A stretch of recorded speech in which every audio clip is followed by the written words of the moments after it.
Olá, a gente começa agora mais um ponto de vista especial com os vereadores, especial também porque a gente está durante a pandemia, então cada um grava do seu espaço, aí do seu cantinho, para a gente ter segurança, todos nós em segurança nesse momento, mas nem por isso deixar, né, de levar as informações para você, esse bate-papo com os vereadores, e hoje a gente recebe, eu digo assim, recebe porque a gente recebe aqui virtualmente o vereador Wesley Casaforte do PSB. Vereador, obrigada. Eu digo pela presença porque é uma presença, seja virtual ou não, mas é a presença, né? Obrigada por atender a gente. Imagina, tudo bem, Renata? Bom dia pessoal. Cumprimentar a todos da TV Câmara Guarulhos. É uma satisfação, mais uma vez, se colocar à disposição e fazer essa prestação de contas, que é tão importante esse trabalho de vocês, para que a população possa saber o que está acontecendo, o que está sendo feito no legislativo do nosso município e também ter base do que o executivo está fazendo atualmente dentro da nossa cidade de Guarulhos.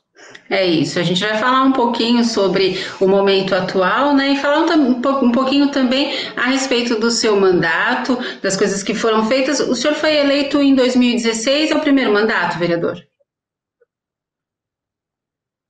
Exato, eu fui eleito em 2016, estou exercendo meu primeiro mandato e, assim, com muita satisfação. Eu costumo falar para as pessoas que não importa qual é a sua profissão. Quando você faz aquilo que você gosta, você faz por amor e vai se dedicar. Eu sou apaixonado pelo que eu faço e eu vim procurando dar o melhor a cada dia durante esse período que eu tive a oportunidade de estar enquanto vereador. Certo. Vereador, durante essa sua oportunidade, como o senhor disse, como vereador, fez parte de algumas comissões permanentes da Câmara, inclusive como presidente, né? Uma foi a Comissão de Finanças e Orçamento? Correto, eu fui, logo no primeiro biênio, fui presidente da Comissão de Finanças e Orçamento, no qual faço parte até hoje como secretário. É uma comissão muito importante, de grande responsabilidade dentro do Legislativo, no qual trata com responsabilidade os impactos orçamentários dentro do município, e nós viemos desenvolvendo um trabalho e tentando ajudar o Executivo, inclusive, a equacionar essa questão da dívida pública, que foi ao longo de todo esse processo, e desenvolvendo um trabalho também, analisando também projetos do Executivo e do Legislativo, para poder trazer sempre com responsabilidade, tendo em vista que tudo o que nós fazemos é acompanhado até mesmo pelo Tribunal de Contas do Estado. Outra comissão foi a Comissão de Meio Ambiente, que o senhor também presidiu, foi isso? Correto, primeiro biênio tive a oportunidade também, eu fui presidente da Comissão de Meio Ambiente, no qual nós dialogamos com diversos aspectos, principalmente relacionado aos impactos ambientais decorridos dentro do nosso município, e é claro, é sempre muito complexo, é muita coisa para fazer em tão pouco tempo. É uma vontade de trazer à tona os mais diversos segmentos, mas nós conseguimos avançar com alguns projetos que nós colocamos em andamento, inclusive projeto de minha autoria dentro do município, que inclusive até projeto de lei sobre a questão ambiental e principalmente correlacionada à questão animal, que foi até a criação também de um fundo de proteção animal, que hoje é lei dentro do município.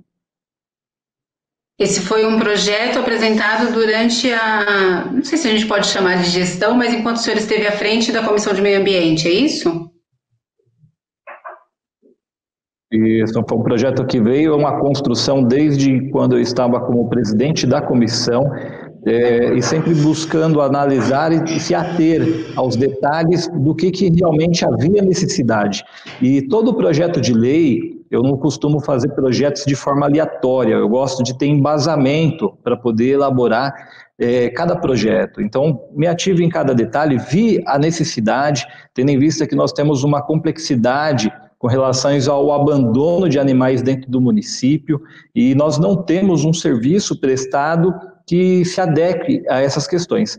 Vereador, existem alguns projetos de lei que o senhor apresentou na casa, e um deles é um projeto que, inclusive, virou lei, que é o Lave as Mãos, é isso? Foi um projeto de 2018 e quase um projeto que o senhor previa o momento que a gente ia viver, parece assim, né? Porque o projeto Lavar as Mãos salva vidas, é isso?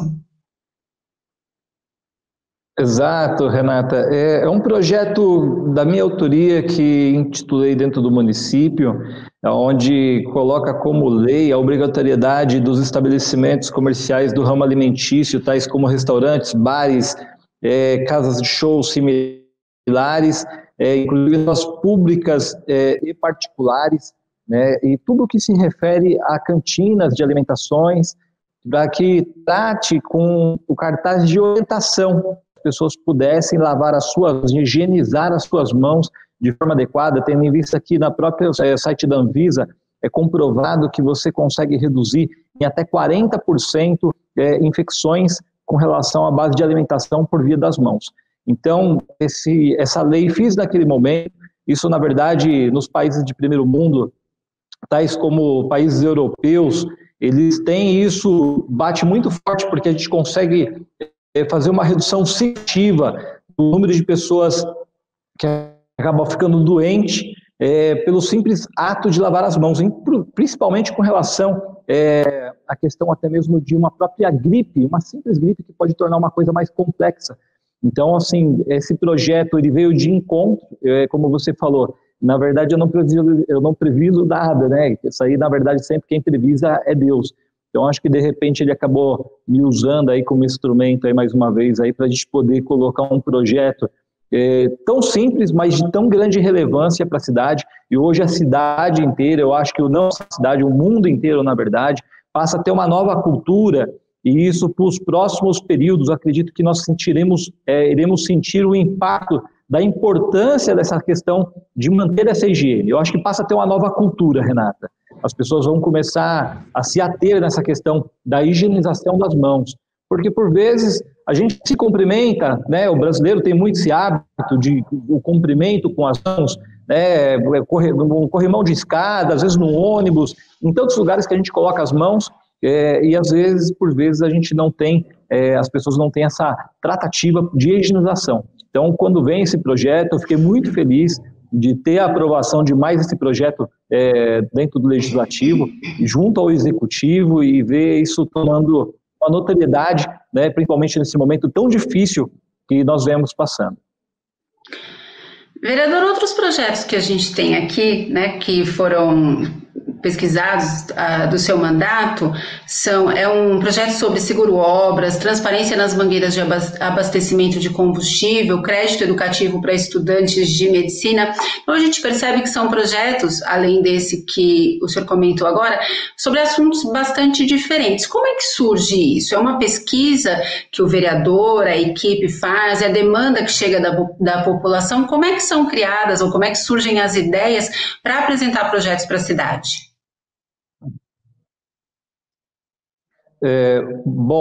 Renata, eu falo que muitas das vezes a melhor coisa da vida, é claro, assim, eu sou cientista político por formação, e a ciência política, ela prega muito pela análise, pelos estudos dos dados, e eu sempre me embasei junto com o meu grupo, com a minha equipe, buscando realmente o que vai mudar significativamente a vida das pessoas, o que realmente impacta na vida das pessoas, que a gente possa fazer algo que possa mudar essa questão. Então, eu vou falar de maneira rápida e objetiva, por exemplo, o projeto de lei seguro-obras, tendo em vista que nós temos uma complexidade a vida inteira, porque, veja, a prefeitura, isso em qualquer município, ela faz um contrato de uma obra via licitação, no qual a prefeitura não pode escolher se é essa ou aquela empresa que irá assumir esse contrato. Como se trata de um processo via licitatório, por vezes, às vezes, assume uma empresa que não tem a viabilidade técnica e nem o suporte financeiro para atender a demanda dessa obra. E fica protelando a obra, e quem perde com isso é o município e é toda a população.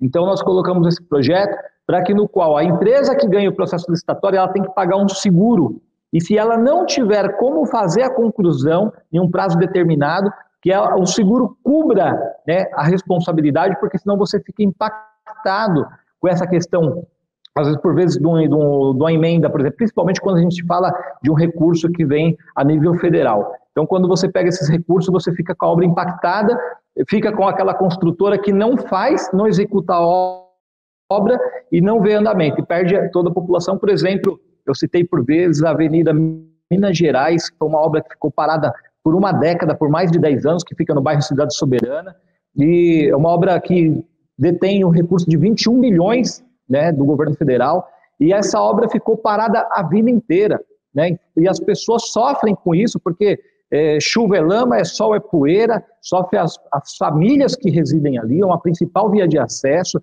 e eu fico me perguntando, quantas outras obras nesse porte não tem em toda a cidade e a complexidade que isso traz?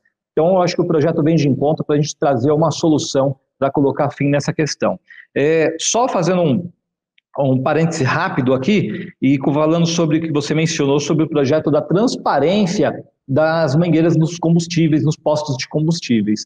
O que é isso? Por vezes, Renata, você mesmo que já foi abastecer seu carro num posto de gasolina, que você vê aquela questão de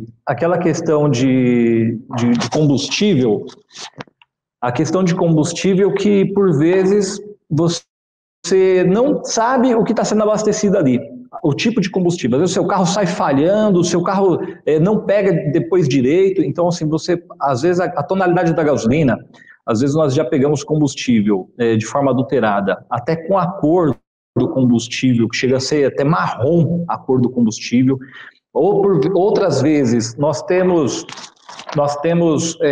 a questão também que vai ar, em vez de passar o combustível, está entrando só ar, e está computando ali na bomba para você efetuar o pagamento. Então, quantas pessoas já não passaram por essas questões? Então, quando você traz essa transparência, que foi a educação que meus pais me deram, até na empresa da gente, que a gente sempre prezasse pela transparência em tudo que fosse fazer.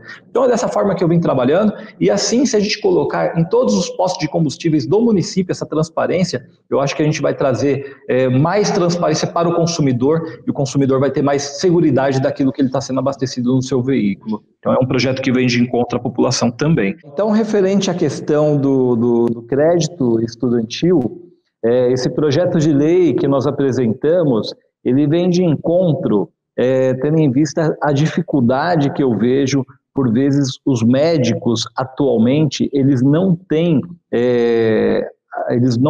querem, por vezes, assumir unidades da saúde nas periferias da cidade. E devido ao deslocamento, distância, por vezes que tem outros trabalhos, por exemplo, até mesmo em clínicas particulares que acaba desenvolvendo após o seu expediente de trabalho, e esse deslocamento acaba trazendo alguns transtornos. Então, eles optam por não atuarem, principalmente nas unidades de saúde em maiores distâncias das áreas centrais. Então, o que nós fizemos? Tendo em vista a dificuldade, porque eu vejo a prefeitura fazendo um contrato, abrindo um contrato de contratação de médicos para o município, e nós vemos a dificuldade dos médicos aceitarem essa questão dentro de uma unidade de saúde, que por vezes para eles é mais conveniente trabalhar numa clínica particular do que trabalhar numa unidade de saúde pública. Então, o projeto qual que é?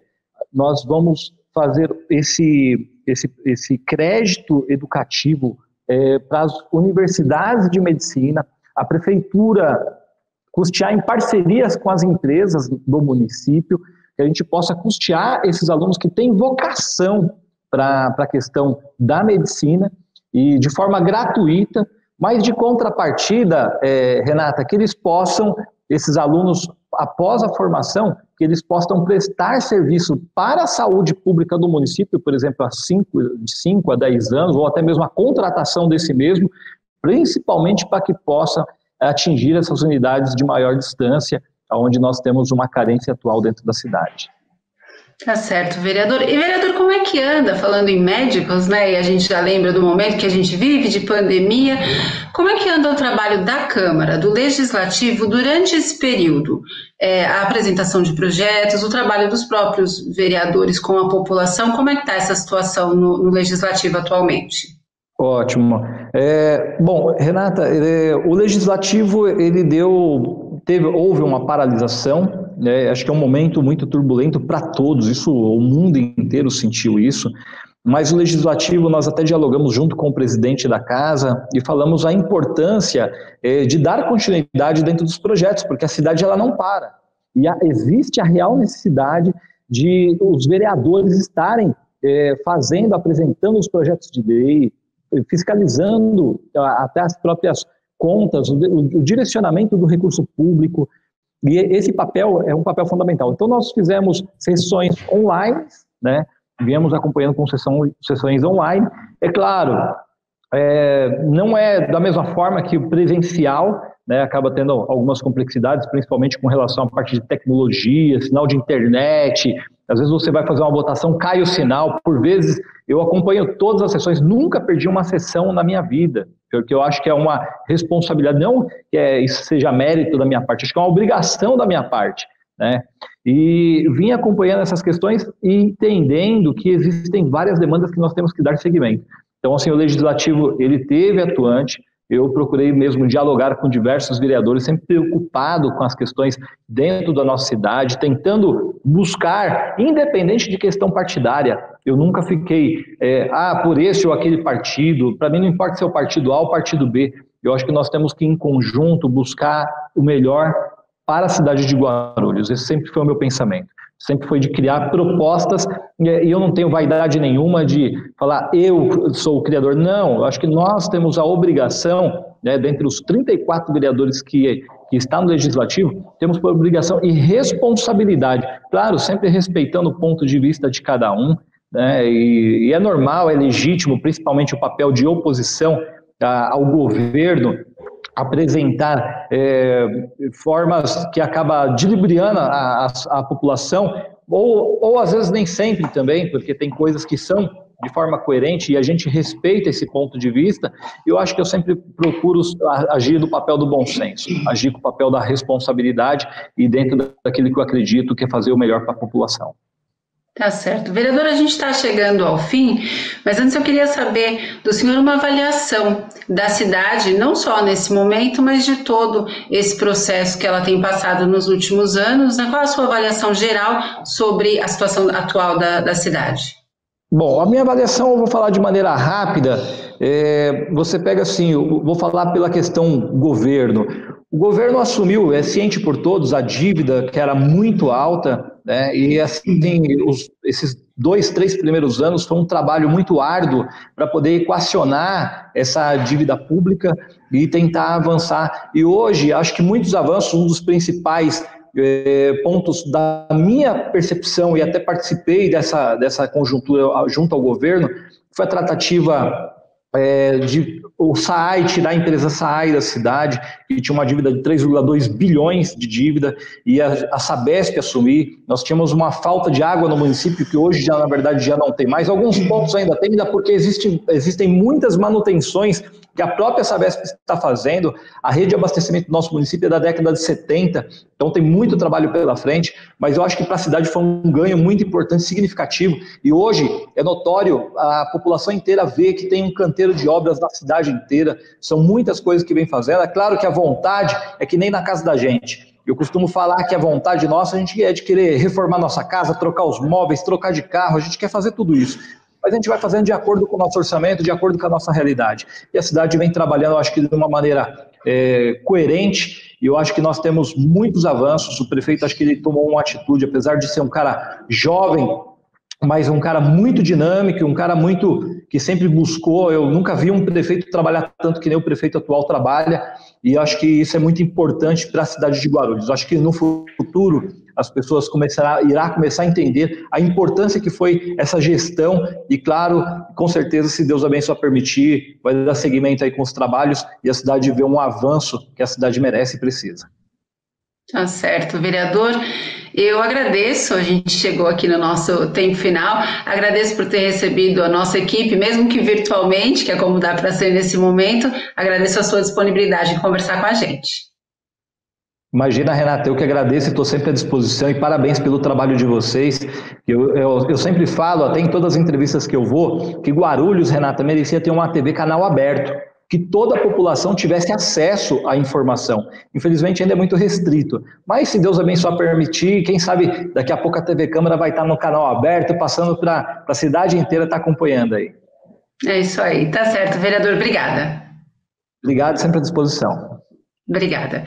E a gente agradece você também, que ficou com a gente, acompanhou aqui o bate-papo com o vereador Wesley Casaforte. A gente se encontra numa próxima oportunidade. Tchau.